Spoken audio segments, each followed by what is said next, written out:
I'm honestly disappointed that one judge made a huge mistake.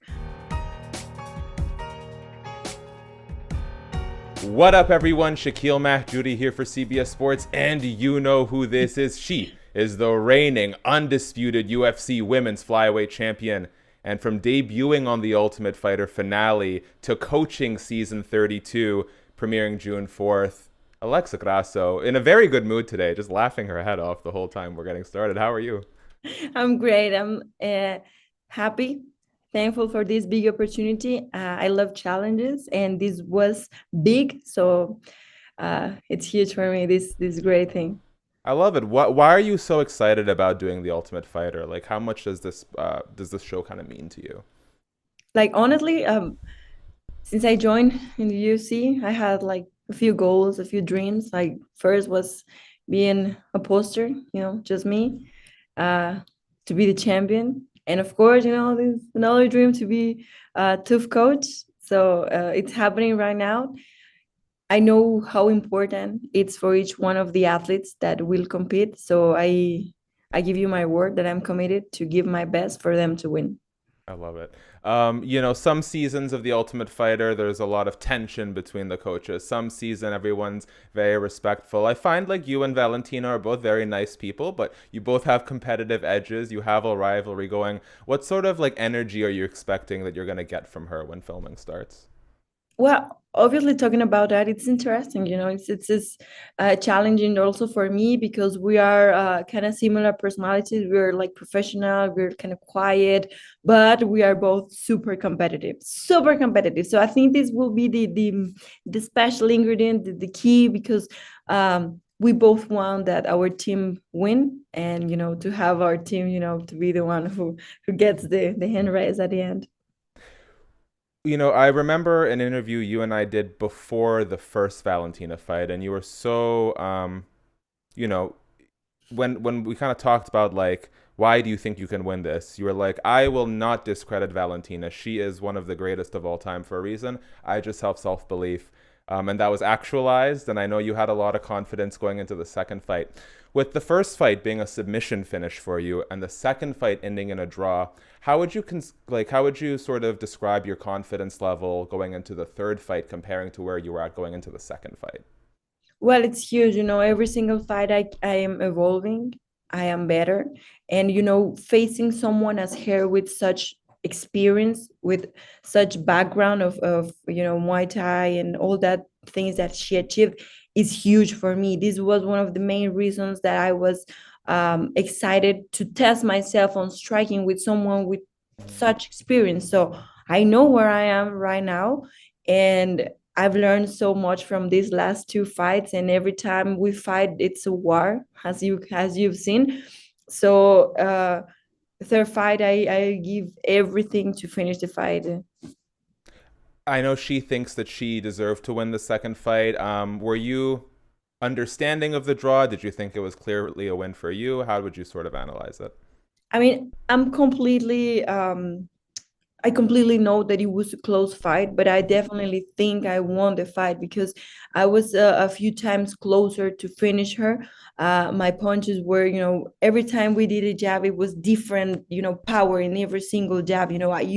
I saw her face, I felt my power, and it was super different. The key is in the fourth round, that those knees that people, but those knees, even she said like, oh my god, those knees were super hard on my head. She also said though. So at the end of the fight, I think I did a lot. I'm honestly disappointed that one judge made a huge mistake, because he after the fight, he spoke to the UFC that he had a confusion. So it's Oh. it's super sad that for things like that, our fight and our big war had to be, with this thing on. So third fight, I'm committed to give everything to finish and do not leave it to the judges. Do you know what the confusion was? Yes, it was because of the knees. They have to. I don't know if you've seen the replay of the fight, but there's a guy behind us that they put like a light, and they started popping. So between the fourth and fifth round they had to replay and watch, to see about that knee. So, but it was after they gave the cards to the I see. sport.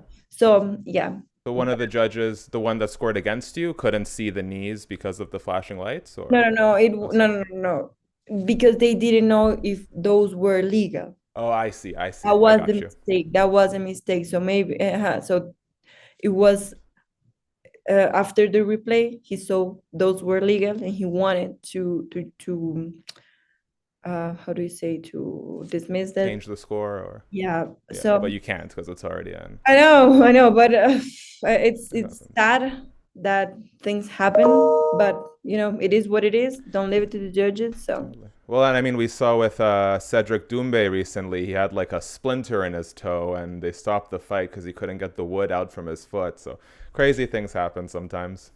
yeah, I know it's hard. I've been commentator, and when they ask me who do you score this round, I'm like, thank God I'm not a judge. Thank God I'm not a judge, because it's really hard. And even when it's a super close fight, but I mean that happened. I know I did a great job. Everything I did was clean. I was pulling her up every time my knee touched her. So it is what it is, and just give me more. This just gives me more motivation to finish the Totally. fight. Hey, No. which fight do you think is gonna actually happen first? Grasso Shevchenko 3 or Conor McGregor versus Michael Chandler? I don't know. I don't know. I don't know. I am excited to watch Chandler fighting finally, but anything can happen. I know that Valentina, she would like for the third fight to be sort of in like friendlier territory for her. If you have it your way, are we going to the Sphere for this fight? I hope so. I wish I dream, honestly. I've seen, some memos about how could the fight be inside that place, and it looks amazing. So I would love to fight there. I hope this is true, and I hope we can have this big opportunity to present ourselves and perform in the sphere. So I think our job here in the top will be important for that decision. Okay, I like it. Let's, you might have to amp up the drama a little bit, get some people hooked on it. Do you know roughly when the fight will be? Like, can you start preparing for it, or are you kind of just stuck waiting? I don't know yet, honestly. I'm just right now. They told us about the two. They That's told me good. one, no, how many weeks? 3 weeks ago, I think. It just super fast. So Oh, right now, I don't know, but I hope we can have news soon. soon. Perfect. So before we finish up on some rapid fire stuff, just one last thing I want to ask. Last year was such a big year for Mexican UFC fighters. I mean, you, Brandon Moreno, Yair Rodriguez, back to back to back pay-per-views winning titles. Irene Aldana fighting Amanda Nunes. But here we are in 2024, and Brandon and Yair, unfortunately, back to back losses. Irene had an amazing fight of the year, like candidate late, but fell short against Amanda. You guys have been so supportive of each other, and you've really celebrated each other's successes. How has it felt to sort of see your brothers and sisters kind of fall short, and kind of here you are as the last remaining champ? Well, I mean, it happens. You always have up and down, up and down. When you're up, prepare because you're gonna be down, and when you're down, prepare because you're gonna get a high again. So it is what it is. Mexico is doing amazing things, as you have seen. Now we have 20 fighters Mm-hmm. born in Mexico now fighting in the UFC, something that a few years ago was impossible. We thought that no, never, we will never have Mexican champions. We did it, trained, born, raised there in Mexico. So it happens, when we are opening new doors for the newcomers. It's important, and I mean it happens. We just learn from that. We train harder, and the next fight will be better. I give you my word. I guarantee that Brandon and Yair and Irene, they will come back stronger than ever. Well, shout out to Diego Lopez fighting Sadiq Youssef at UFC Oh 300. yeah, yeah, Yeah, 50 Brazilian, 50 Mexicans. yeah, It's I gonna be love it. a tough fight for him. I think that the world now will know more about Diego. He's doing amazing things. He's our jiu-jitsu coach too, so it's gonna be huge this year for our team too. Then we have Lupi also March 30, and then we have Alessandro too in Brazil. So it's a huge year for all of us. Are you familiar with regional fighter Caleb Moctezuma? Yes, of course. It's Yeah, so yeah, I know he's fighting for a regional title here in my hometown of Vancouver. Can you share a little bit about him very quickly?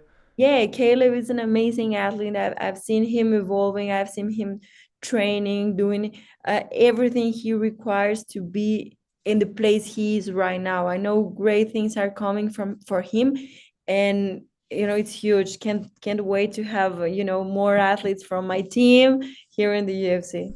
Yeah, future BFL champion, possibly by May. All right, as we finish up here, like I know, right? Fingers crossed. As we finish up here, Alexa, just want to run you through some random questions. First, what is the hardest you've ever been hit in the UFC cage?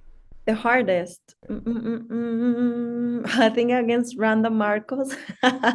We were just starting the fight, and she threw a hook on me, and there was a picture out there like, oh, my chin out. But it was good. I think that all of the punches I received all my life, That that was was one successful. of those. Shout out to Randa. What is your secret talent? What is like one random thing you're really good at that people might not know about? One random thing and talent. I have no idea. You Just know, fighter through and through. Can you sing? Can you dance? Can you? no, the worst singer. Maybe those no, the opposite of talent is singing and dancing. I'm not good at that. You don't want to try for us? No, just kidding. No. Just kidding. Don't ask me. I wouldn't do it either, so that's Oh, okay. no. What would you say is the hardest fight you've been in so far in your career? My hardest fight.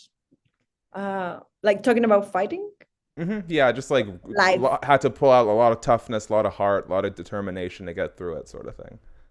Well, 5 round fights. These last 3 fights. When I had my first main event, 5 rounds, then championship fight, then another championship fight. I think 5 round fights are the toughest challenge I've faced because 3 rounds are tired, but man, when you do 5 rounds, it's woo! Tough one. So yeah, Last championship thing, fights.